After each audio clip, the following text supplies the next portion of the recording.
মনসামঙ্গল কাব্যের প্রশ্নসমূহ নিয়ে আমরা এখন আলোচনা করব। তো চলুন শুরু করা যাক। মনসা শব্দের উৎপত্তি কোন ভাষা থেকে হয়েছে বলে অনুমান করা হয়? জাঙ্গুলি শব্দটি প্রাচীন কোন গ্রন্থ থেকে পাওয়া যায়? উত্তরটি হলো মনসা শব্দের উৎপত্তি ভারতীয় অনার্য ভাষা থেকে হয়েছে বলে অনুমান করা হয়।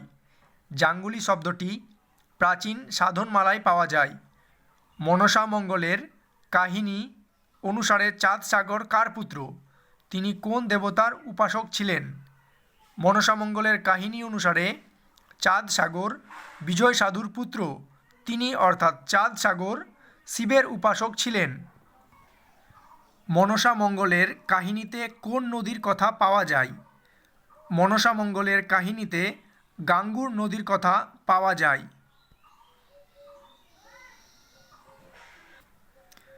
চাঁদ বেনের কাহিনী কল্পনাসূচক এমন অভিমত কার?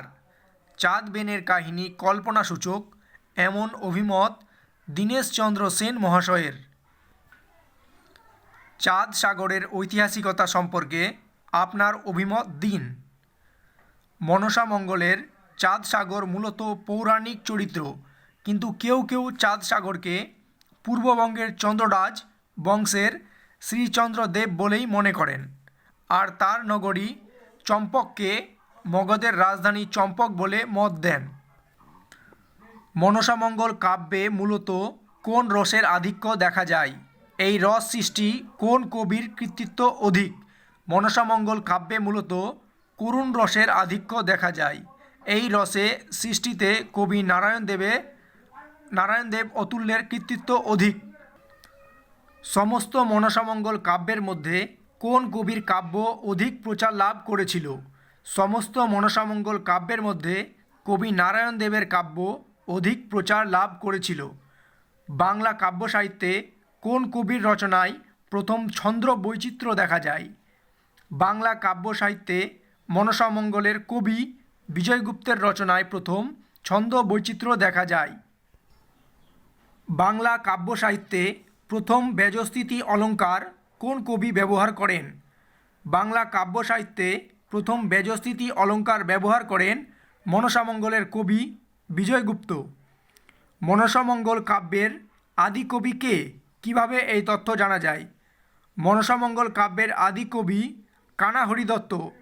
এই কাব্যধারা আর এক কবি বিজয়গুপ্ত লিখেছিলেন। প্রথমে রচিল গীত কানা হরিদত্ত এই তথ্যের একথার প্রমাণ দেয়। কানা হরিদত্তের কাব্যের নাম কি? কানা হরিদত্তের কাব্যের নাম মনসামঙ্গল কাব্য। কানা হরিদত্তের মনসামঙ্গল কোন সময়ে লেখা? কানা হরিদত্তের মনসামঙ্গল পঞ্চদশ শতাব্দীতে লেখা। কবি বিজয়গুপ্ত কোন সময়ের কবি? তার জন্ম কোথায়? পঞ্চদশ শতকের মাঝামাঝি মনসামঙ্গল কাব্যের এই কবি আবির্ভূত হন। জন্মস্থান বর্তমান বাংলাদেশের বরিশাল জেলার গৈলা ফুল্লশ্রী গ্রামে। বিজয়গুপ্তের কাব্যের নাম কি? বিজয়গুপ্তের কাব্যের নাম পদ্মাপুরাণ। কাব্যটির রচনাকাল কি? অর্থাৎ মনসামঙ্গল কাব্যের রচনাকাল কি? কিভাবে রচনাকালটি জানা যায়?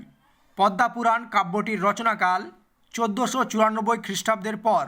তার কাব্যের উল্লিখিত একটি শ্লোক থেকে কাব্যের রচনাকাল জানা যায়।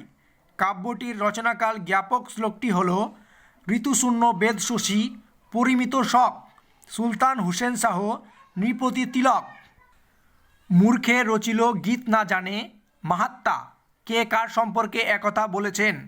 বিজয়গুপ্ত তার পদ্মাপুরাণের পদ্মার সর্পসজ্জা অংশে মনসামঙ্গলের আদি কবি কানা হরিদত্ত সম্পর্কে একথা বলেছেন। কেতকদাস ক্ষেমানন্দ কোন সময়ের কবি? হুগলিতে আবির্ভূত কেতকদাস ক্ষেমানন্দ সপ্তদশ শতকের কবি। তার কাব্যের নাম কি? কেতকদাস ক্ষেমানন্দের কাব্যের নাম মনসামঙ্গল বা ক্ষেমানন্দী। ক্ষেমানন্দী কাব্যের রচনাকাল কি? কাব্য রচনাকাল সপ্তদশ শতকের মাঝামাঝি। প্রাসঙ্গিক শ্লোকটি হল: রসবান শশী শিহরে মনসা আসি, আদেশিলা রচিতে মঙ্গল। অর্থাৎ এই হিসাবে কাব্যটির রচনাকাল দাঁড়ায় 1560 শক বা 1638 খ্রিস্টাব্দ। কেতকা দাস নামটির তাৎপর্য কী? কেতকা দাস নামটির অর্থ মনসার অপর নাম কেতকা। কবি সেই কেতকার, এই অর্থে কেতকা দাস। সমস্ত মঙ্গল কাব্যের মধ্যে কার লেখাটি প্রথম মুদ্রিত হয়? সমস্ত মঙ্গল কাব্যের মধ্যে কেতকা দাসের কাব্য প্রথম মুদ্রিত হয়। কেতকা দাস তার কাব্যে কোন কোন অলঙ্কারের ব্যবহার করেছেন? কেতকা দাস তার কাব্যে যেসব অলঙ্কারের ব্যবহার করেছেন তা হল উপমা, উৎপ্রেক্ষা, অতিশয়োক্তি ইত্যাদি। মনসামঙ্গলের কোন কবি সুকবি বল্লভ নামে পরিচিত? মনসামঙ্গলের কবি নারায়ণ দেব সুকবি বল্লভ নামে পরিচিত। কবি নারায়ণ দেবের আবির্ভাব কাল সম্পর্কে লিখুন।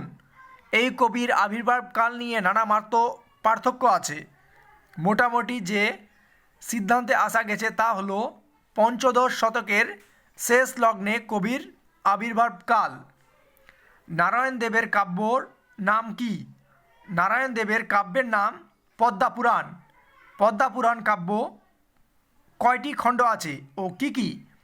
পদ্মাপুরাণ কাব্যে 3টি খণ্ড আছে। আত্মপরিচয়, পুরাণ প্রসঙ্গ ও চাঁদ সাগরের আখ্যান।